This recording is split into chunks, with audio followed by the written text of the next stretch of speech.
Hey everybody, welcome to DBS Films Podcast. My name is Kellen. With me as always is my brother Brendan, and together we make movies with DBS Films.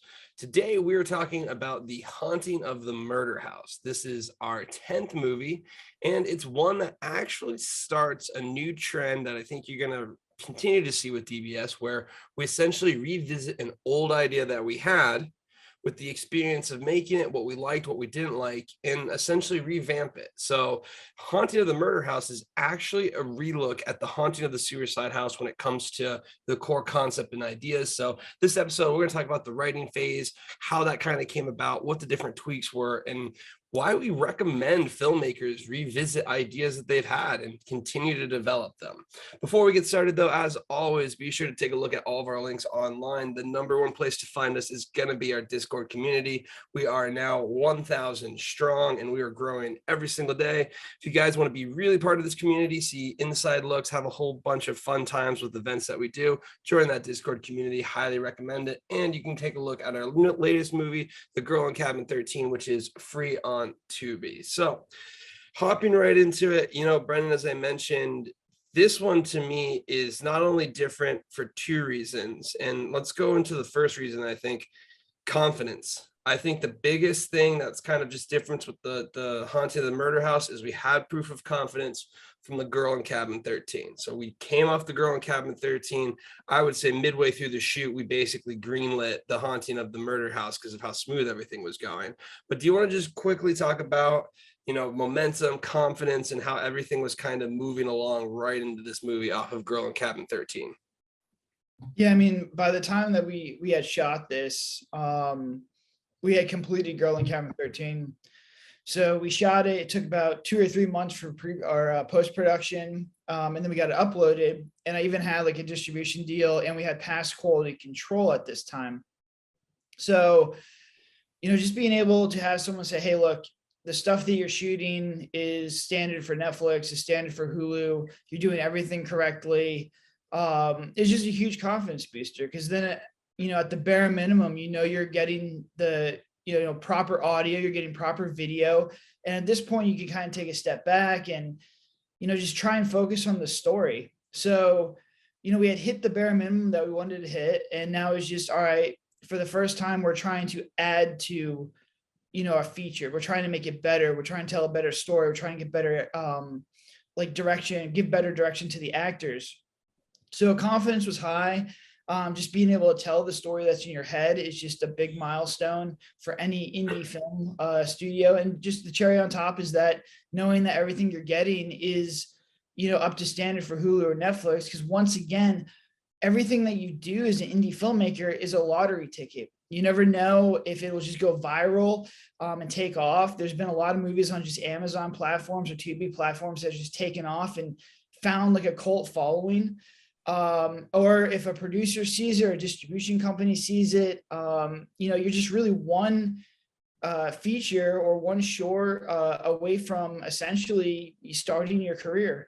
So having that and being able to know that I have the confidence in myself to film this, to get good picture, to get good audio, and to get this uploaded, just another chapter in the DBS, book of this journey that we're trying to do. Yeah, it definitely, solidifies that base, in my opinion. It kind of shows us, we can make this production, we can do this, because again, Girl in Cabin 13 was the first one that you were filming, and going into it, we had no clue. Maybe we got into post and nothing worked, but it was basically the opposite. Everything was very smooth, much easier production, allowed us to go ahead, start ramping up immediately for the Haunting of the Murder House. And, as I mentioned in the beginning of the podcast, the second thing I want to touch on is this was the first one that I think you're going to see us doing a lot. We're actually doing it for the next feature to some degree, where we take a look at a past movie of ours, especially one that has success, examine kind of the story about it, look what we learned about, and look to improve it. So this movie, the core concept is really kind of pulled from The Haunting of the Suicide House. The movie itself looks completely different. The movie feels completely different. The movie pace completely different. So much so that I don't think you could even really point to it being the same production company, really, based on how one looks and how the other one flows. So, before we hop into kind of the details of that, I think one thing that we always stress that you don't hear a lot in the indie film community is continue running with an idea. There's no such thing as being done with an idea, especially at this level, whether it's the writing phase, whether it's revisiting making it. Do you think that, people really discount the value of improving something versus just saying, this is it, let's hop on to the next idea?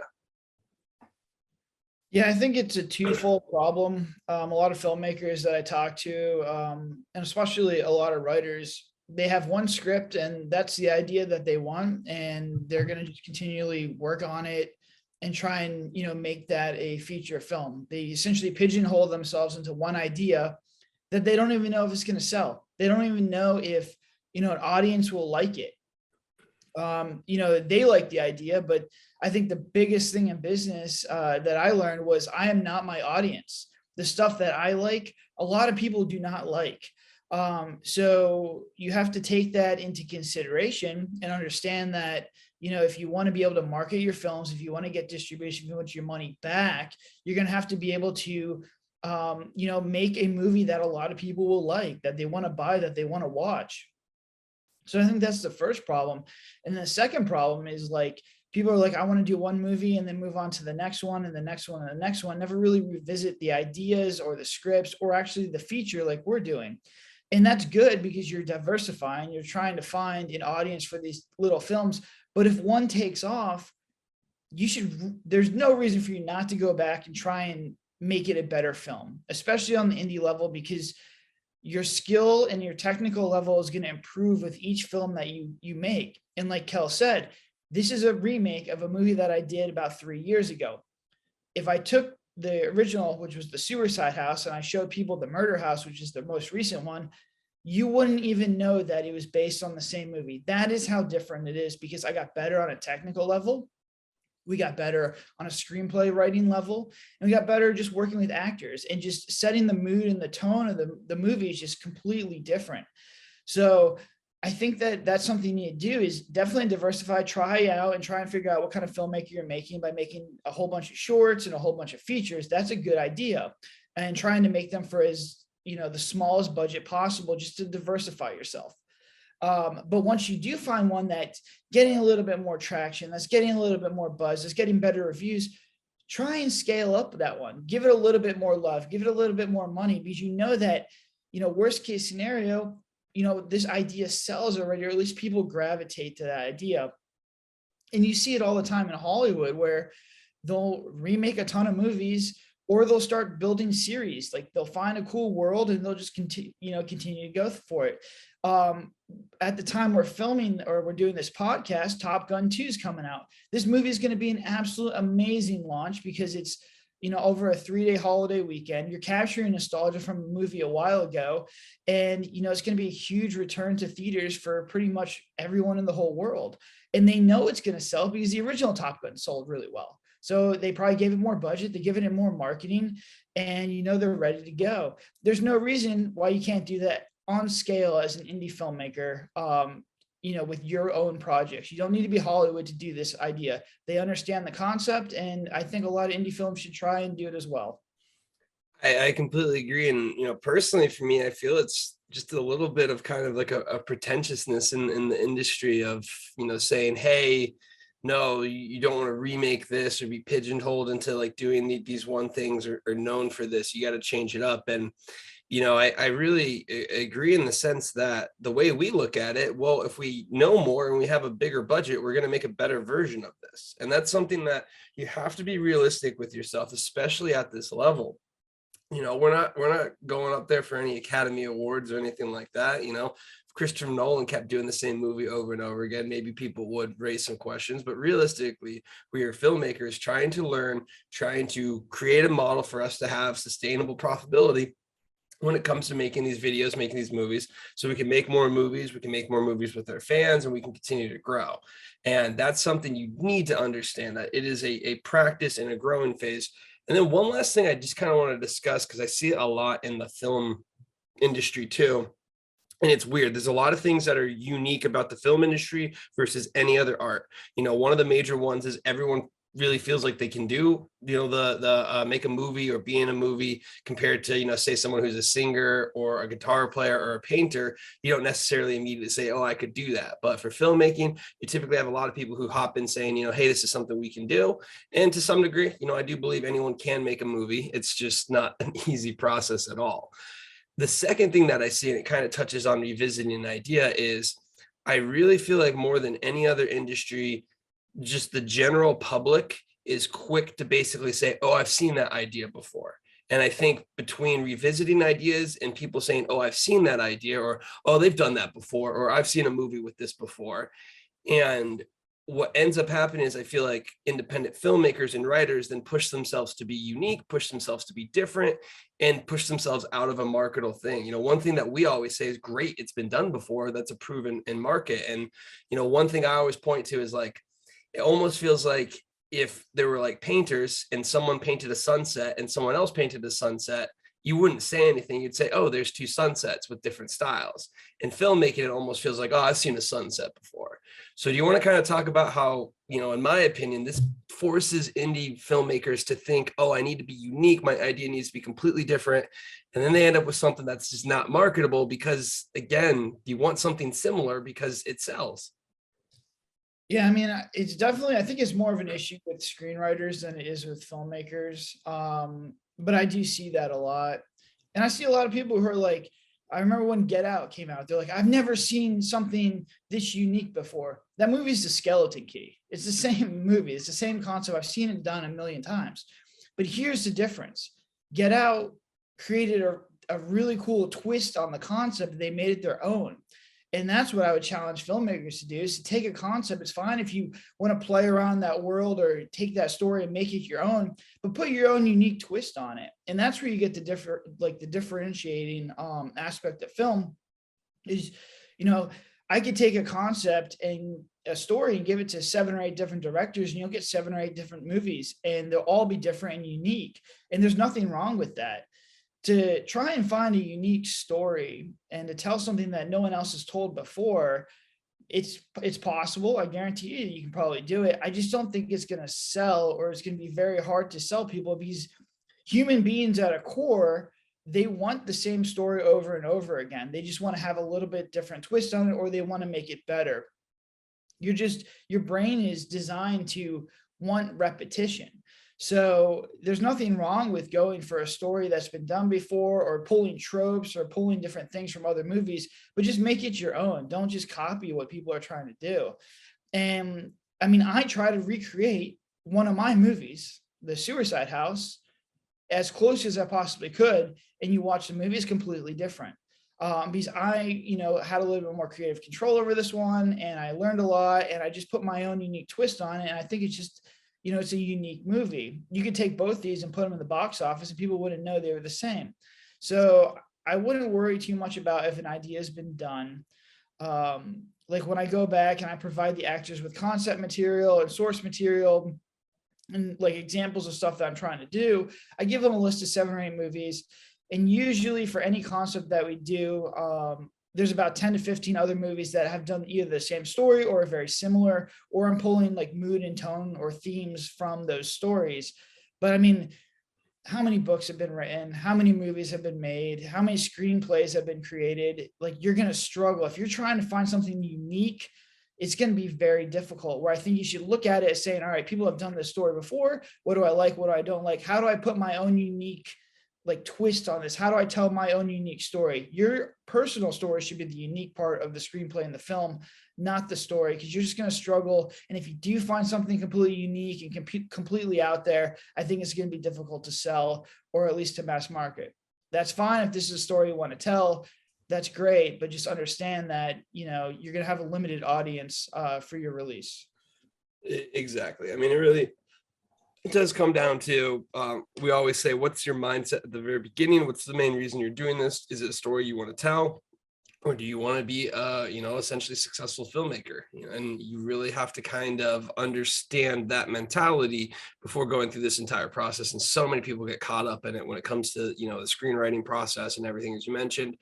And to me, it's something where, I can give the same script to 10 different people and I'll get 10 different movies. I can take that same script and boil it down to beats and get 10 different scripts. And I can take the 10 different beats and, do it as a log line and get 10 different versions of that. So to me, it's something where just the simple fact of it being any creative element from another person doing it, it makes it completely different. So I think, that's one of the things that mentality is almost kind of a block what I see in filmmakers, because they're so eager to do something and then they're so eager to get rid of it and never, look at it again. So looking back to The Haunting of the Murder House, this was one where I really do feel like, again, the first 8 movies, we lovingly term the Hateful Eight. I feel like Girl in Cabin 13 marked a big turning point in the sense of just the speed of the production, moving through things, getting through all of the processes, because again, we eliminated the number of people and we reduced it. So before we kind of hop into, just this pre-production, I think the biggest thing was incredibly smooth, because we took what we learned with the Girl in Cabin 13 process and we just continued to roll with it. So do you want to talk about our just simple and serious mindset when it comes to making these movies? Yeah, I mean, we had the formula with Cabin 13, and it was just like, all right, let's see if that was luck or if we can, make the same movie again. In this one, we added a lot of stuff. There's a lot of technical shots in here. There's a lot more pop scares. There's a lot of stuff. There's a lot of props. Yeah, the movie flows and it can, it's pretty straightforward as it is. There's just one location. For the most part, this is the hardest and most technical movie we've shot to date, by far the most technical movie. And I think it was just a little bit more technical than I really anticipated, but for the most part, it was a smooth shoot and we got it done. So it was a confidence booster moving off of Girl in Cabin 13. We were able to keep that momentum. And essentially we rolled through. There wasn't really any big time issues on set. There wasn't any big time issues with anything with this production. I think just getting the pickups at the end was just a little bit challenging, just because of things that were out of our control. And then, we'll go into the post-production part. That's just taking me a little bit longer than anticipated, just because it was such a technical film and how difficult this thing has been to edit, just because there's just so much stuff on a technical level, which is a good thing, because I think it's a higher value, higher production movie, but it's just by far the most technical movie with the most shots and the most sequences that we've done. Where Girl in Cabin 13 was pretty straightforward, a lot of tracking shots, and then it was like over the shoulder. This one just had a lot of stuff, a lot of cuts, a lot of montages. But I think in the end, it created a really cool movie. I think the pacing of this one just absolutely phenomenal.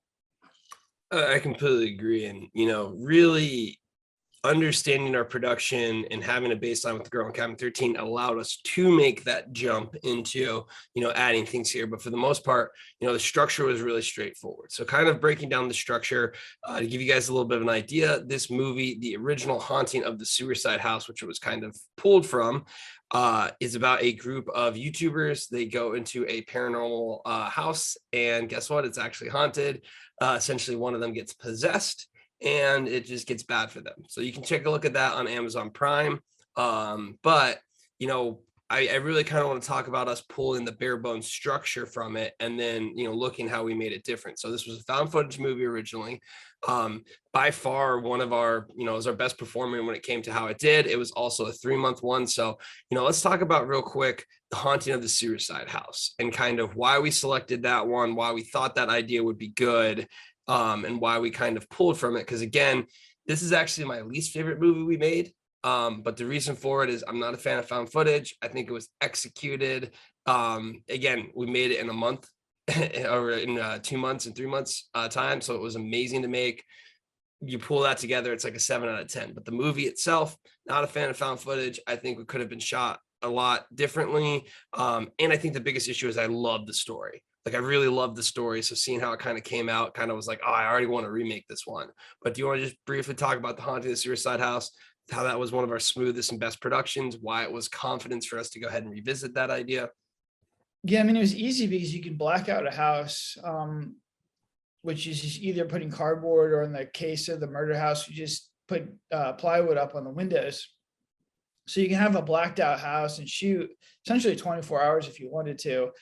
just makes everything a lot easier. I really like the story. It's personal, as in like a lot of people are live streaming these days. TikTok's like a huge thing, and people love the paranormal investigator stuff. It's a good angle. A lot of people like these movies. There's, once again, going back to the original idea, there's millions of these movies. There's literally an absolute ton of source material of people go into a haunted house and, oh no, it's actually haunted.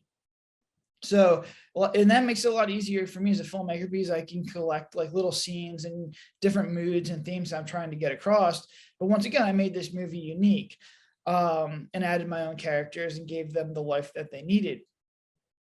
But going back to Suicide House, I think it was a good movie. Obviously, it's marketable because it did really, really well.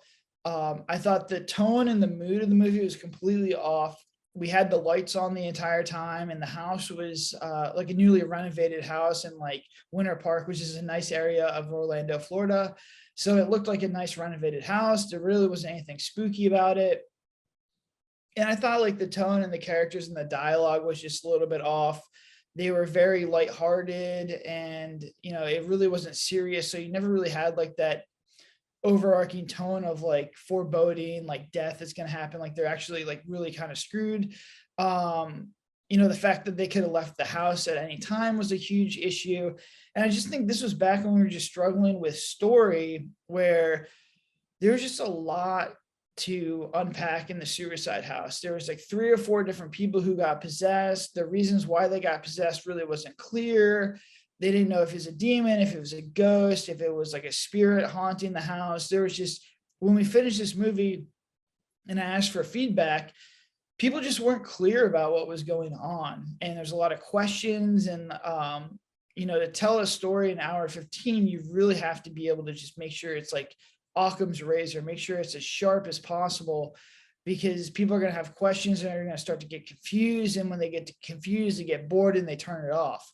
So we really wanted to just address those issues from Suicide House, pick one plot line, which was this guy got possessed and he killed people. And that's what we ran with. And, we came up with a little bit of a backstory, and we told it in an engaging way, which was either narrated to the camera or walking and talking. And we showed a lot of it. You see the intro hook of the actual murders that take place in the beginning of the movie. There's multiple touches saying, people get possessed. They talk to him with a Ouija board. And he says, the devil made me do it. And then, I'm not spoiling it, but, things go bad at the end and all the story kind of gets brought up. So I think it was just learning on a screenplay level of how to clean up the story from the original one. So I took what I liked and just made it even more linear, and really just made it so that people could understand it and understand what's going on. Because if you're writing horror, here's like a big tip for anyone writing horror or indie filmmakers doing horror. The audience cares more about the world that you're creating, which is the villain, whether it's like a clown or a 3 masked men like we had in Girl and Cabin 13, or like the Lich character that we had. They want a villain and they want the world. Like, what are the rules of the world? They care more about that than your actual characters or your storyline. Not that those aren't important, but if you're going to focus on one thing, really focus on the world and the character and the lore of your world, as opposed to giving your characters a ton of depth and background, because you can do that. But in our experience with when we did the Morgan Estate and The Devil in the Room, people just struggled with getting through those movies because there was a lot of heavy dialogue stuff and it slows down the movie. If I was to do those again, I would look at really cutting a lot of that stuff out, try and, show the audience instead of telling the audience about these characters. And, I think they'd become better movies. And this is, obviously we haven't released The Murder House yet, but I think that this is going to show we did a much better job building the world and building, the actual villain in this movie, and cutting back on a lot of the story stuff and a lot of the character development stuff.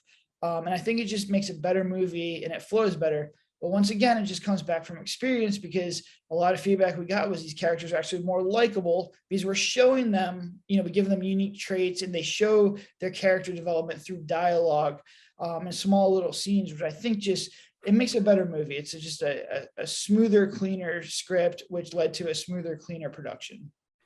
I, completely agree in the sense of how it allows you to just smooth things over, make things a lot more easy to work with and manage going forward. And to me, really, it highlights once you have that base model down, it just allows you to focus in on those details of, okay, how do we improve this and how do we do this? We had the plot that we liked. We had the base plot from The Haunting of the Suicide House. Love the angle, love the streamers. We understood what was kind of falling flat with the world. And then I think the other thing that was great is we had just finished The Girl in Cabin 13, got it to post-production, which means we literally can see where the errors and the issues were. And because of that, we're like, okay, you know how we're going to increase this. And I think everything hinges on pacing.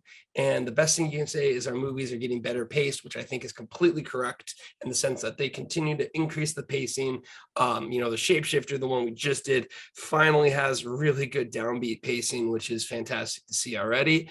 But with that being said, I kind of want to highlight how, since we had that story taken care of, we could focus on just general story issues that can apply to any of our movies, which one would be pacing. And I think the one that I want to highlight is, in my opinion, I think we really learned something where I can increase the speed of your movie and decrease it really based on a few things. And one of the easiest ways to slow your movies down, put it in the dirt and just, make it so it stalls a bit, have two people in a room and have them talk. So just having two people kind of stuck in a room talking, which if you look at The Girl in Cabin 13, since the masked men aren't talking, they're just standing out there, was essentially a good chunk of this movie. And, Stuart and Chloe did a fantastic job of carrying the weight of our pacing when it came to that. But you're in the same location, you're talking, it gets stale pretty quickly, especially if there's no cuts. So this was one where we essentially were like, you know what, we're going to double the amount of characters. And this is going to allow for us to have more interaction because, again, only Stuart and Chloe were the ones talking to each other. That limits the talking and the cuts. Now we had 4 people and one specifically, which is myself playing Kel, in the van, which allowed us to cut back to it. And really, guys, if you are an indie filmmaker, I think you want to look at how you can do strategic cuts, because looking at The Haunting of the Murder House now, when you do cut from one location to one scene and you're hopping around, it does move it so much quicker than, that single scene where we have 2 people essentially talking. So what do you kind of think about, pacing and just how you want to try and make sure you're moving as quick as possible? Well, I think the biggest takeaway from this movie was we had enough coverage to be able to tell this story and manipulate the pace. And I think this is a huge indie problem, is that when you film it, you're not writing the screenplay in a way, and you're not actually getting the coverage that you need on set to be able to manipulate the pace of your movie. Or at least in our other 9 movies before this, we never were able to do that. We had this take in this situation, we had to use it. We could slow it down with like B-roll and like montages or speed it up. But there was never really a way to completely control the pace until we got to this movie, where we had, multiple people in multiple different locations. The climax is a perfect example of what I'm talking about. We had the girl running away from the villain, so she's running through this house. We had the actual villain, which is a clown, chasing after her. So we had those 2 cuts. Then we had Kel in the van talking to her. So I had 3 cut points at all times. If I wanted to speed it up, I'd just do faster cuts. If I want to slow it down, I cut back to a character over a long dialogue scene. And I think that that's really what we want to do. We did it in The Shapeshifter, where we have 2 people running through the woods. We have the Shapeshifter chasing them. Then we have another character who's trying to come and rescue them. So you can kind of like spiral all 3 of those all 3 of those cuts up and manipulate the pace, and you're just going to get a much better, movie and a much better climax, especially for the climax, because the climax is such a crucial moment in your movie. And I think we kind of learned that in Girl in Cabin 13, because we had, Chloe running through the woods and the villain chasing her. But if it had just one more person trying to get to her or trying to rescue her, like I know we had the cop show up at the end, but if we would have had that character earlier, I think it would have been a much better movie and a much better climax, just adding that. So if you can get to your climax, if you have 3 cut points that you can change through, your pacing is going to be much better. And even when you're going through the movie, just try and, have different, you have your A and B plot, and then maybe like a C character or something in there that you can cut to. If you get 3 cut points in a movie, you're going to do much better. It's just a much easier way to just manipulate the pacing of these movies, which is so crucial at the indie level, because you're going to be paid mostly by AVOD, and you really want to make sure that movie goes as fast as possible. But you don't want to overwhelm people. Like, going super quick is not always the best, because you're going to burn people out, and then the impactful moments of your movie are not going to be as impactful. So, once again, I think editing is the most crucial part of at least indie filmmaking, and understanding pace is probably the biggest issue, or the biggest thing you should focus on when you're editing. Is just really make sure this movie, it goes as quickly as possible, but tells the story that you want to tell, without just going too fast. Yeah, it really is something. Having more of those cut points, having more of that flexibility allows you to really kind of condense and compress. Whereas when we were in Girl in Cabin 13, simply because you only had that one scene in those one takes, maybe you could whittle down some lines, but it's going to be much harder for you to really do that process consistently throughout the movie to get to that pacing element of it. So, I think those were the major things that we had in mind. Other than that, I mean, we really kind of understood, I would say, we wanted to look at the character dynamics. We also were focusing in on, I would say for this one, making sure that they stay in the movie and making sure that they are able to, continue through it. And I think one thing I'd also like to highlight with having more characters is I think it gives you more depth of character, because I think another thing that came from Girl in Cabin 13 that's tough is, if you have Stuart and Chloe and only 2 characters, well, one character basically almost has to try and, essentially be that counterweight of logic to progress the story. The reason that they stay, the reason that they don't do this, the reason that they do that. And, that had to be Brad or Stuart's character. And with that being said, I think, it ends up getting a lot of flack where one of the characters is good, one of the characters is kind of the one that got them in the situation. And I think what we were trying to do with this one, with the 4 characters, is really get it to a point where, they understood why they would stay. And one amazing benefit that we have right now is our super fan community and the Discord community, because we had them basically watch the murder house, get through the point. And one of the big questions we asked them is, would you stay? And the overwhelming majority of them said, I understand why they did stay here.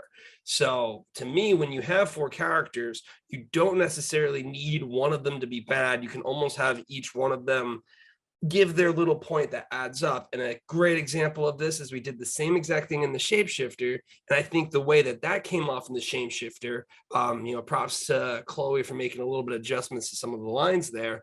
But I think having more characters allows you to have them more dynamic, where if you only have 2 characters, you're basically limited to what their interactions might be, unless you're really, really skilled at writing. So do you kind of think it does give you more flexibility? Because I almost kind of feel like now we're really probably, going to look at having at least 3-4 characters that are consistent, just from what we've been learning with the past 2 movies and pacing.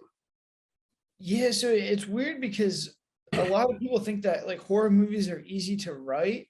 And I'd honestly say that horror might be the hardest genre to write. Just because I've written a lot of stuff. I've written thriller stuff. I've written mystery stuff. I've written sci-fi stuff. We never shot that stuff, but I've written it. It's much easier to write. With horror, it's so reactionary. It's difficult to actually have the characters like understand what's going to happen. Like if I had a whole bunch of masked men show up outside my house, I'm going to react a certain way. And to get that on paper is kind of difficult. But I think the biggest thing that happens is you come across, should you stay or should you go? If I see a clown in the woods, or if a masked man shows up at my Airbnb, I'm out of there, man. And I'm going to leave. I'm not going to stay in this situation. Well, if you do that in a horror movie, it's realistic. You're out in 10 minutes. And you don't have a movie, you have a short. So to get them to stay, you kind of have to manipulate the situation, which becomes essentially gaslighting. So the biggest feedback we got from Girl in Cabin 13 was these 2 people are gaslighting the shit out of each other. And it's true, they are, but it's only because we have two characters.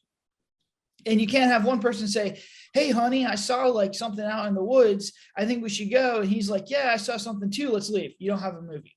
So one's got to be like, no, it really wasn't that bad. Like, don't worry about it. And you can't really flip that dynamic throughout the movie because it just can confuse people, because it's essentially a character trait. One character will be more worried than the other character. So how do you do this without it, coming off as gaslighting or just absolutely hating this guy? It's very difficult to do with two characters.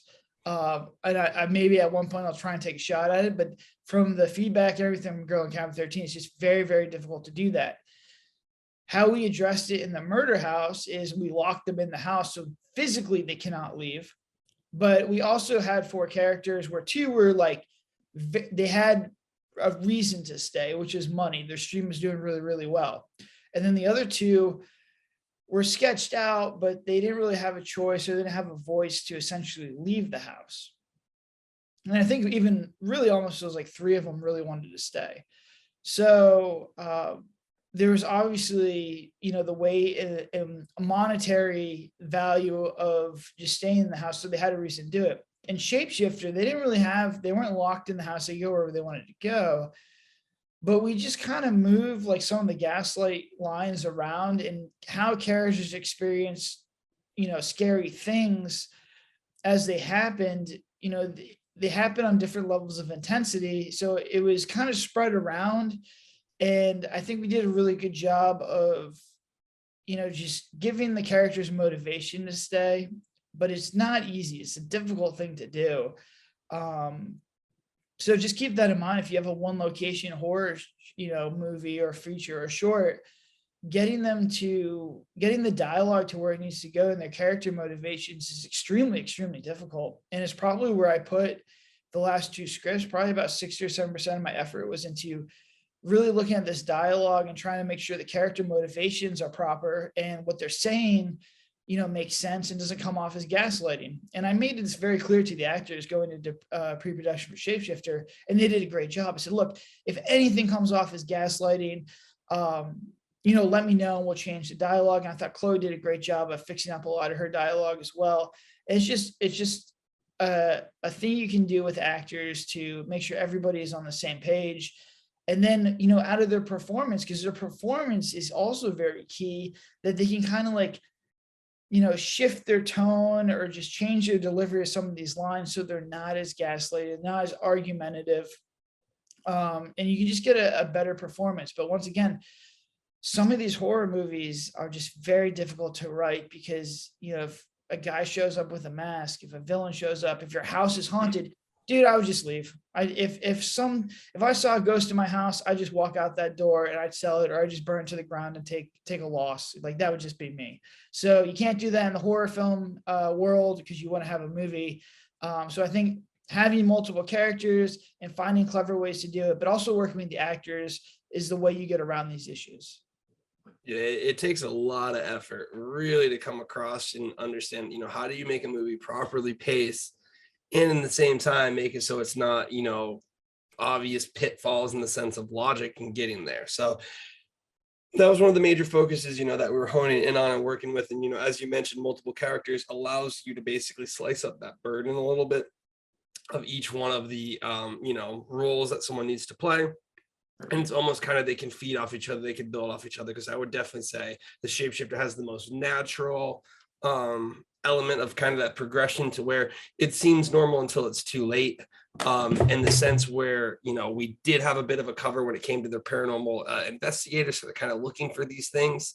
But it's still one of those things where, at what point in time would you leave? And that's one of the big questions, when we're asking our community, when we're asking our super fans, we really ask them 2 questions is, would you continue watching this movie at this point in time?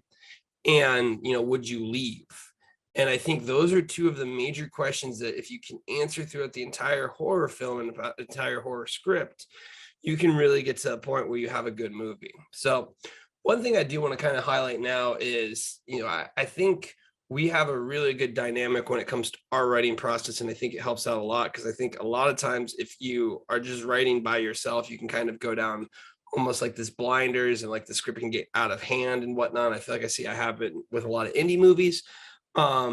But I think one thing that's, with us going back and forth, when we originally started like the Murder House, I feel like we have our own ideas to some degree, and like we kind of fight for ones that we think would move the plot forward, and then almost always end up meeting a little bit in the middle when it comes to like those things. And like the one things I kind of want to highlight is, at first we had issues with them being locked in. Like I remember you're like, I just don't think that's like good, like a lock and type thing. And then when I was like, well, let's have them do challenges. And you're like, I don't really like the challenge idea thing too. And you had some things where I was like, I don't really think that's good, or I don't think that's really going to hit, that I was kind of saying. But in the end, we compromised on both of those. And the whole reason I kind of want to bring this up is, do you want to talk about how, especially if you are working with others and you're getting feedback, it's almost important to say, let me look at something better, but then keep that in your mind and almost figure out how you would tweak it to make it work. Because I just feel like with our writing process, something that really speeds us up is, I look at the same thing with Shapeshifter, and we'll be like, well, we do this and no, we do that. We do this, no, we do that. And you're almost kind of like, okay, well, I don't really like it. Let me look at something else. And then you're like, well, I guess I can't have anything else. So let me put that in there. And that level of compromise, but it's not just compromise, because again, at the end of the day, I think it worked out really, really well. I think it works for the story.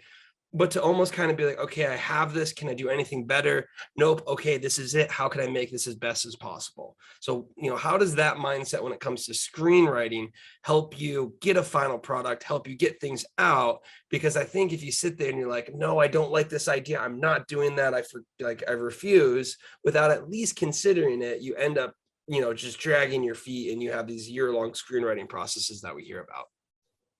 Yeah, I mean, like, it comes back to a lot of stuff from essentially the publishing business, and just how to work with writers and understand how to get the story structure completed.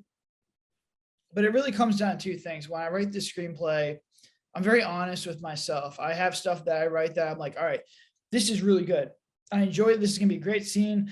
I feel confident shooting it. Everything's gonna be good. And then there's a lot of stuff where I'm like, this is trash. I hate this. We need something here. I don't know what it is. This can be better. And like when I go to Kel, I'm like, all right, like these are the things that I like. I'm trying to keep this theme. I'm trying to keep these characters. I like this development, but this is garbage. This is garbage. This is garbage. This is garbage. This is what I have now, but it's garbage. It's placeholder. And we kind of go through ideas to try and get this stuff, cleaned up. And so the first thing is, like, you have to be honest with yourself. I'm not coming to other people and saying, look, this is the greatest script ever written. Like, look at it and just tell me it's good. If the only feedback you want is someone to tell you it's good, give it to your mom and she'll be like, perfect, great script. Where we're trying to, run a business here. I am trying to make the best script possible. If I can't make the best script possible, then I get outside help. And I think that's what you need to do. I think a lot of people are just so hell-bent on just doing this themselves and not getting outsiders' views throughout the entire process, whether it's screenplay, whether it's filming, whether it's editing, that you're going to make a movie that maybe you like, but a lot of other people are going to have issues with it, and it's not going to be the best product. So I think to the second point is, when I do talk to Kellen, I do get feedback, I keep an open mind. I'm like, all right, look, this may not be the best idea, but I don't have anything better, so we're going to roll with it. Or we'll go back and revisit it. And a lot of the stuff, when I do give initial pushback, is to see if, like, what he comes back as a counter argument. Because if I'm like, I don't like that, and he's like, no, it's good, and there's no real reason for why it's good, or there's no real ability for him to explain why it's good, then it's probably not good. But if I'm like, hey, look, I don't really feel comfortable with this lock-in idea. And he's like, no, dude, like, this solves all your problems. It solves the problem where they can't leave. It's engaging. It raises the stakes. And we can have a really cool twist in the middle of the movie to really push it into the third act. If he comes to me with that, I'm like, all right, now we could put some stuff into it. I may not be, into it, because I think the issue is, like, I didn't know how you'd actually lock down a whole house. But the more you play with it, we start to, like, add little plot devices. We bring it up. It just gets better and better and better. It's like anything. It goes back to, like, the marble, like, we're sculpting the marble example that we give a lot, where it's like you just kind of hammer and chisel at this thing over and over and over again. And all of a sudden you have, like, a nice sculpture. So I think you have to when you're asking for feedback, keep an open mind. And a lot of the ideas, he is right. It's like a seed. He'll plant the seed in my head, and then I'm starting to think about it. I'm thinking about it. If I can't get anything better, then I start to devote more time to that, and then the idea becomes my own idea, and then it's really good at that point. So I think it's just understanding how to work with people and how to, like, I have no ego in this. I'm looking for the best script possible. I don't care who gives me the best idea. And a lot of times on set, the actors give me better ideas than we had in the first place. I don't care where the idea comes from. I don't care who says it. Could be my worst enemy, the person I hate the most. If they give me a good idea, you have to use it, because I think it's your job as a filmmaker to get out there the best product possible. And the only way you're going to do that is by cultivating and building feedback and understanding how to receive feedback on your script. Completely agree. And I will say I'm getting better and better at planting those seeds and figuring out how to get it to your idea as soon as possible. But it's a great point to highlight. Really what I wanted to kind of, illustrate is the best thing you can do is if you go ahead and just don't discount those ideas, because I feel like people get really defensive writing. I've seen it a ton where people will basically be like, no, that can't work. That just can't work. And then no, they don't even look at it in any other way. They just say, no, this is my idea. This is how I want it to be.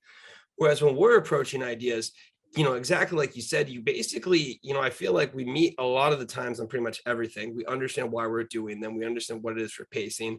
And maybe we'll be like, well, I think this little detail will be better than this one. But there are those few major points where we basically illustrate, no, I think we need this because it's essentially a plot device for the entire movie. Doing this scene here allows you to do this scene here, and then it gives you the payoff of this scene here. Those are almost the ways that we're kind of discussing when it comes to, what scenes and what we want to do. And the reason why it's so important to not discount those is it's not just a single scene, it's the entire pacing, it's the entire flow of the movie.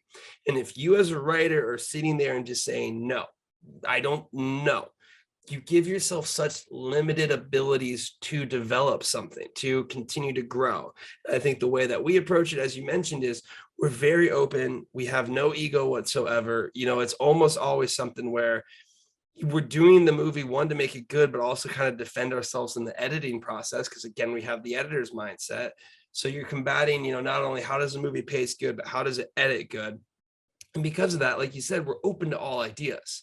If you can improve this in whatever way, 100%, man, we'll be the first ones.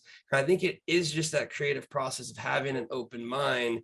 And I think, we're incredibly open-minded compared to a lot of creatives that I think we see. And, so much so that I do kind of want to touch about it one more time. What would you say is the benefit, again, of just understanding that this is not your magnus opus? This is not your dream project. This is not what you, Brendan Rudnicki, is going to be known for throughout the entirety of mankind, is this one piece that you create. This is merely something for you to improve, for you to hone your craft, for you to understand. Yes, you're very proud. Yes, it is something that's absolutely amazing to come together, work with a team of people to bring something to life. But at the end of the day, it's just another stepping stone. And how does that help your process moving forward? It allows you to remove your ego. And if you're just like, hey, I'm understanding, and this is a minimal viable product.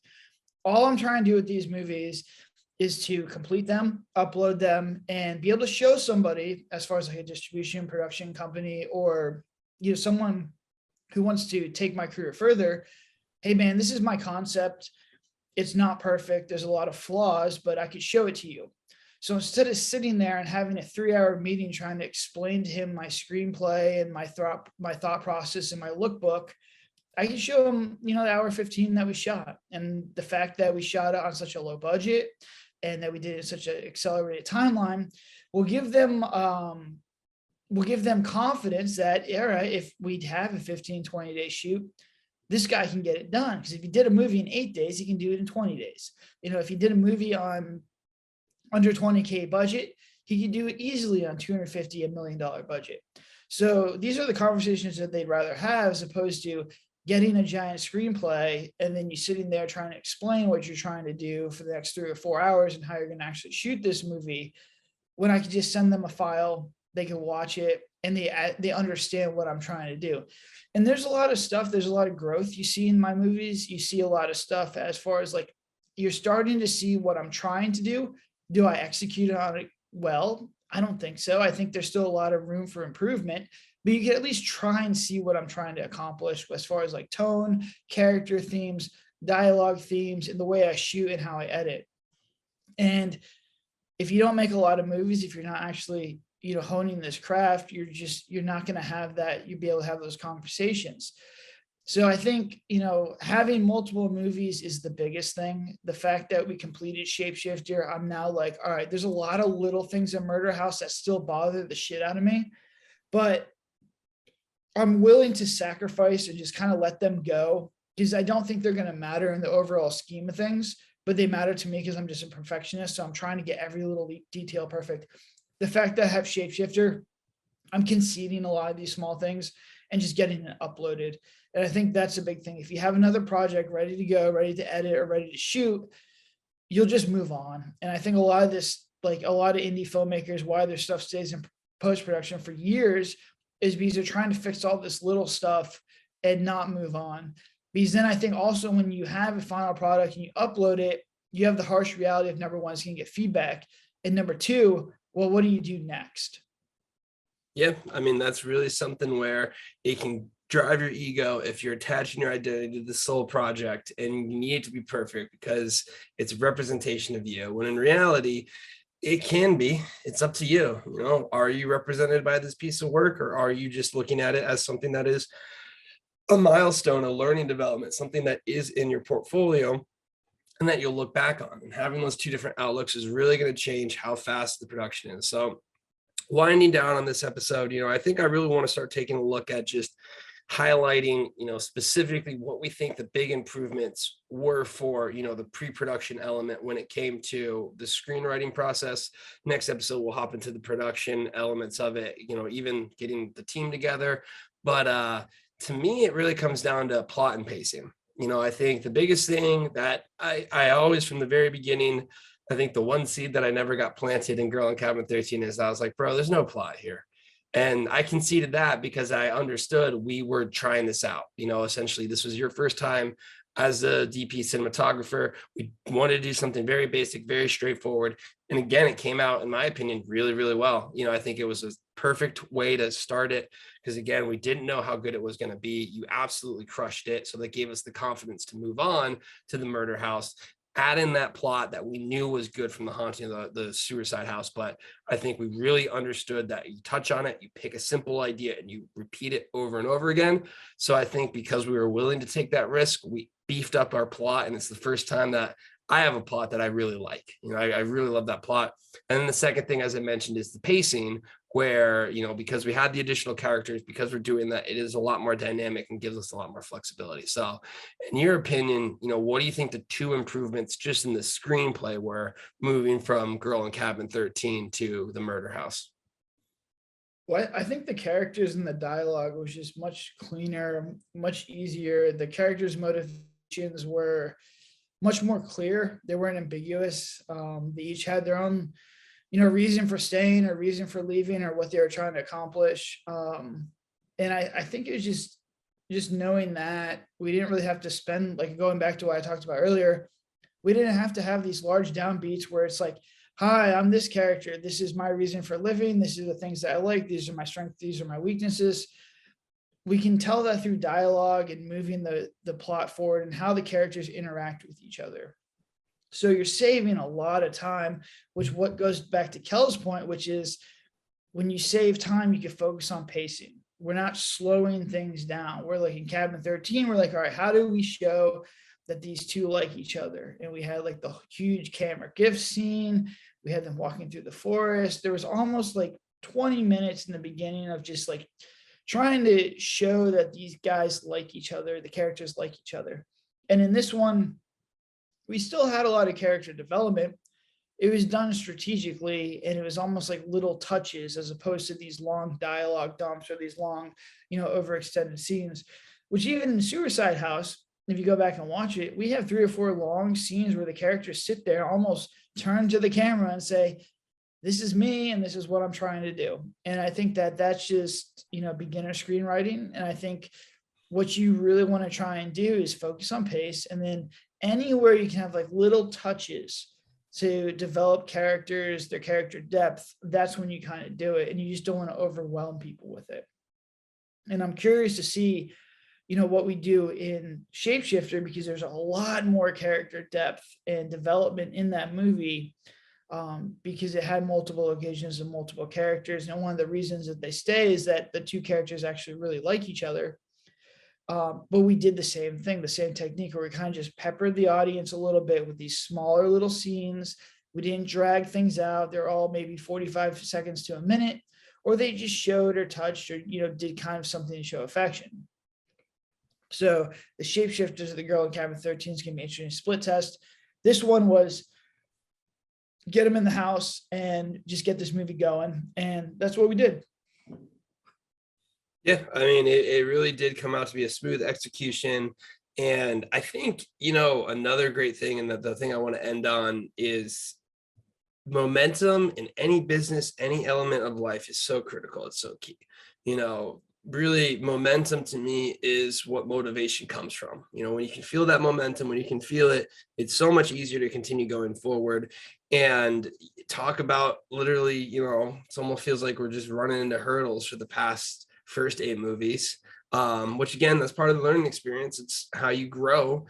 But I think, with the filming of Girl in Cabin 13, having that finished product done, and then we're going into filming, how much, just the confidence of getting through the script, knowing we can execute on it, all of these things.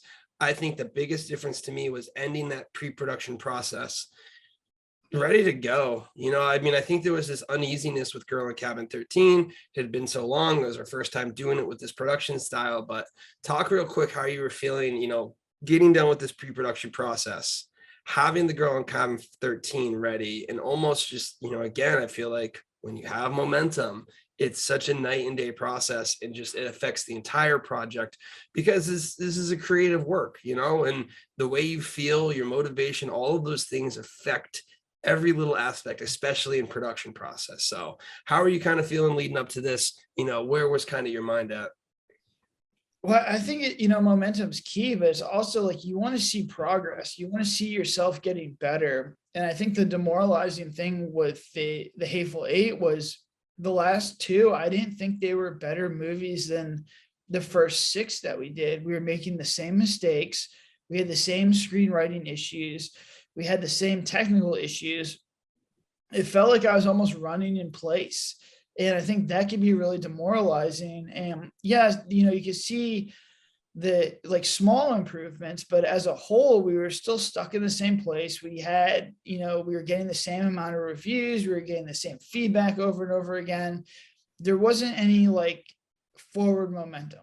And with Girl in Cabin 13, we saw a ton of forward momentum as a huge leap forward. And we got a lot of feedback. And so I was like able to continually start this process where every time I turn the flywheel, I get better, we move forward. We're not stuck in mud or essentially going down a cliff like we were with the first 8. So I think that, learning from your mistakes and just understanding, how to fix problems, and that, every single movie, especially in your first couple ones, should be better. Everything should be better. And seeing, just the improvement from Girl in Cabin 13 to the Murder House, which this one's pretty much done now. I'm going to hit the upload button this week. The improvement from Cabin 13 to this movie is exponential. I haven't seen it even the jump from The Devil in the Room to Girl in Cabin 13 is not as big as a jump as we went from Girl in Cabin 13 to this movie now. And the Shapeshifter, I think, is going to be a little bit of a wild card. Just because it's such a unique concept and we haven't done it before as a 1.0 version. But just looking at the footage and the technical level that we have and the shots and the crazy stuff they were able to accomplish, that one is enough for me to feel really confident that the Shapeshifter is a better overall movie, and it allows me to, start to look at ideas that I didn't think we had the ability to shoot in the first place. So now I'm not pigeonholed into maybe 10 to 15 scripts. I could open up the vault, the DBS vault, which is sort of like the Disney vault, but better. When it gets to about 50 to 100 scripts now of working ideas that we can actually film and execute on. Yeah, no, I mean, I really do agree that this was a massive step up. This to me was one where, again, I think we were, hey, we can run. You're like, hey, we can walk. Let's run now. Was kind of, Girl in Cabin 13 going into the murder house, allowing us to pick up the pace. And I'll be the first one to say Shapeshifter by far is better than the murder house. I mean, the only thing I'm worried about is, again, we're not our audience. So the biggest thing we're kind of suspicious about and almost warning ourselves is like, are people going to like the shapeshifter concept? Well, if they do, they're going to love the movie because it looks absolutely amazing. It flows great. We hit the downbeats for the first time, which is massive.